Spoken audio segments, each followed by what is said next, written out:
Suite de ma lecture des sonnets de Pasolini. 55. Ninetto n'était pas là quand je regardais cette petite étoile près de la lune, en sentant croître en moi le savoir en bon garçon, comme une vraie fortune, qui donnait à l'avenir sa douceur. J'étais avide de bien, moi. Et puis, il se trouve que l'avenir n'eut qu'un sens, en vous. Et si j'étais efficace, et vous inconscient, j'ai tout fait pour que chacun de nous ait sa part de capital. Alors que vous, prodigue comme un mendiant, vous ne vouliez que la vie, celle sur laquelle brillent des étoiles sans nom, je dis cela parce que je ne sais pas me dépouiller de vous, maintenant que plus rien ne compte. 56. Vous naviguez dans des eaux sombres et lointaines, parfois visibles, parfois perdues, dans les profondeurs. Et il y a quelques semaines seulement que vous vous êtes en allé, sans espoir, vers le passé, au-delà d'une rue de putes. Je ne vous ai pas vu disparaître. Il est encore incertain que les choses soient comme je le crois. Mais l'âme nous précède. Elle, pendant que je vous cherche, se souvient déjà de vous. Le rire de Ninetto résonne, joyeux pour autant qu'en puisse savoir la mémoire, et me donne envie de toucher son corps de pergamin. Mais ce n'est plus un de ces soirs où m'était proche, comme pour l'éternité, sa chair. Mélange de sublime et de vulgaire, voire ordurier. Même la syntaxe est difficile à prononcer et à lire parce qu'il y a des ruptures qui sont voulues et qui hachent le rythme. Donc ça n'est pas un texte facile à dire. En revanche, les images sont surprenantes, parfois agréables. Mais c'est mon avis. Je ne suis pas une spécialiste de Pasolini. Je parle toujours en tant que du point de vue de mon expérience de lectrice. Voilà. 57. Ce Freud qui vous amuse ne vous n'explique pas ce qu'en réalité je désire. Vous êtes venu, je le répète, rien ne vous lie à ce qui est là. Et maintenant on décide que vous vous en alliez. Qui vous prie sans pudeur de rester dans son nid, désolé de mal, peut-être vous interdit la possibilité de le faire. Et son cri n'est pas pour vous, mais pour ses propres peines. Vous êtes venu pour me faire connaître des choses que je ne connaissais pas. Mais l'ange s'en va comme il est venu. Du reste, aucun savoir ne sert à rien. Votre joie a suspendu mon angoisse. Mais j'ai toujours su que je devrais ensuite la regretter. 58. La première chose que je vous ai dite, au bout de quelques jours, c'est que peut-être je vous laisserai bientôt, que je n'aimais que les garçons pauvres. Vous, avec votre naïveté, vous avez accepté cet arrangement provisoire comme un chiot recueilli qui s'attend à être chassé. Jamais un seul instant dans notre union, que rien de toute façon n'a consacré, jamais il n'a été porté atteinte à votre dignité. Comme un monsieur ou un vieux sage, vous, pauvre gosse, vous avez vécu à mes côtés. Vous appeliez d'ailleurs nôtre ce que je possédais, mais avec la même naïveté, car, croyons-nous, le voyage aurait été long, vous ne me perdriez pas. 59. Qu'ai-je appris de vous ? Il serait facile de dire que j'ai appris le contraire de ce que je savais, car d'une certaine façon, je n'apprendrai rien de nouveau. Vous m'avez par exemple enseigné qu'on ne pleure pas. Non pas que j'ai pleuré, car j'étais moi aussi héroïque. Et maintenant que quelque chose décide en vous ce qui me cause du chagrin, et vous ne pleurez pas, j'en suis atrocement blessée. Je n'ai donc pas recueilli les fruits de vos leçons. Nous sommes restés les mêmes, mais il me reste au cœur votre rire, qui n'est rien d'autre qu'un rire. de l'or invendu, dans les lieux les plus dépréciés du cosmos, qui ne vaut que pour qui doit en mourir. 60. Quelqu'un m'a baptisé dans mon enfance, ce fut un geste, je le sais, privé de sens, comme est toujours ce qui nous rend semblables, et pourtant le destin fait de cette irréalité en nous le vrai sentiment de nous-mêmes. En nous échappant, tout chemin a déjà été parcouru, comme en un souffle de vent. Vous qui prenez le monde comme il vient, jusqu'à sembler sans cœur, vous portez innocemment en vous le pacte avec la vie. 61. En Bravero, j'ai ri des choses humaines que j'appelais avec raison, du reste, bourgeoises.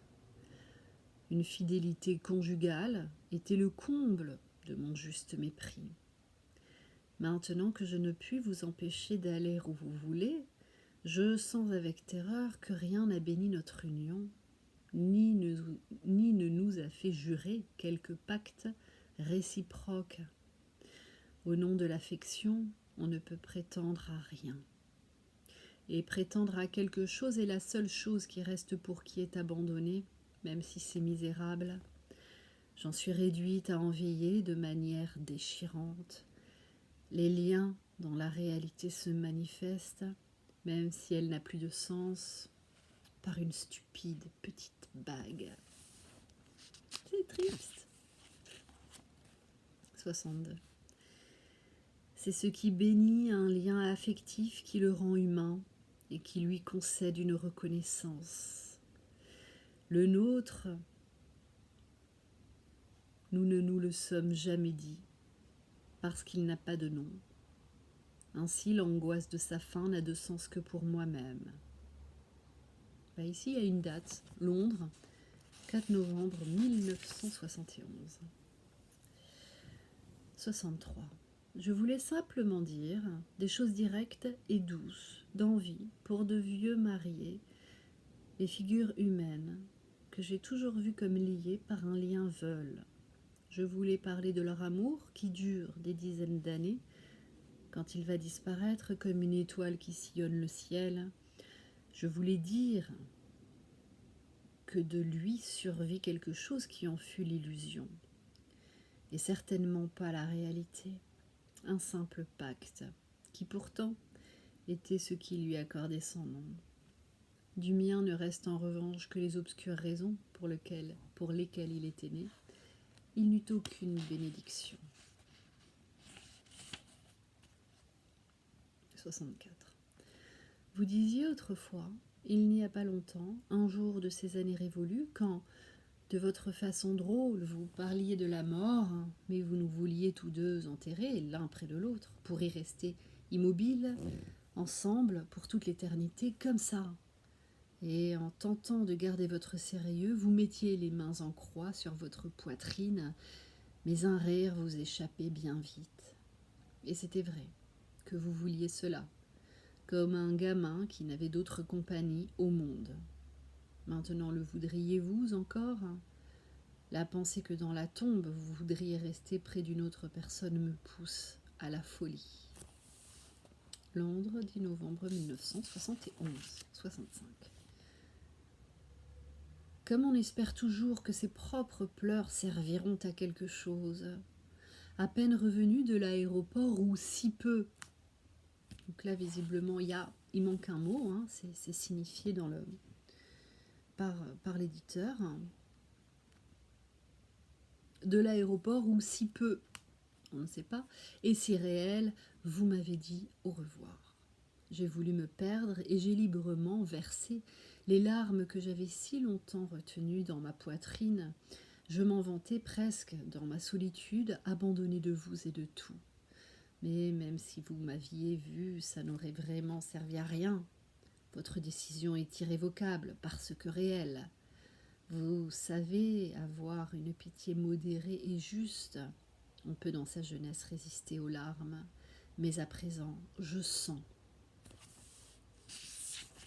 Curieuse fin, Ça se présente comme ça, tic, les trois petits points, ça. On hésite. Qu'a-t-il voulu écrire? Ou alors le moment. Et puis alors, pas de point à la fin. Hein. Donc je sens quoi? On ne sait pas.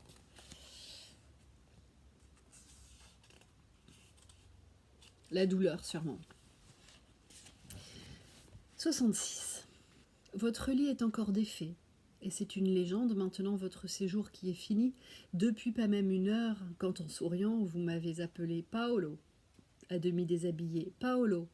Avec votre humour qui brille dans les yeux du pauvre sage, décidé à être le seul joyeux et répétant drôlement le café au lait à la main, avec un appétit matinal, mais maudit hier soir. Paolo, avez-vous dit, alors comme ça tu ne veux plus me voir.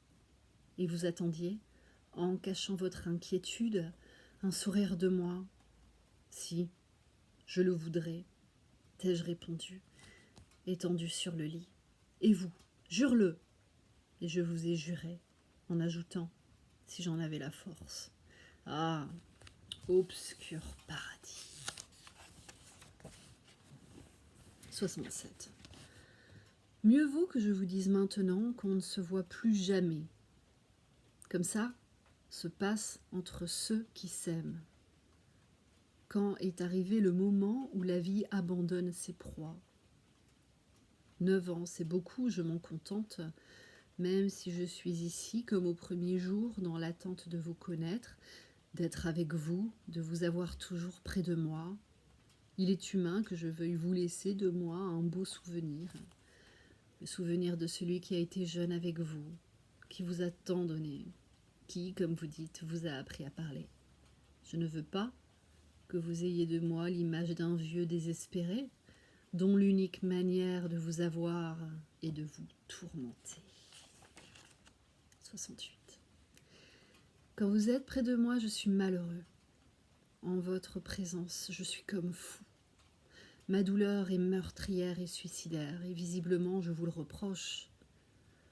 Je ne supporte plus rien de ce qu'on dit, ou l'on fait autour de moi.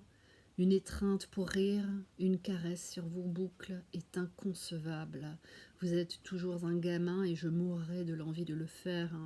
Quand vous êtes loin, je peux au contraire supporter un peu plus de vivre encore.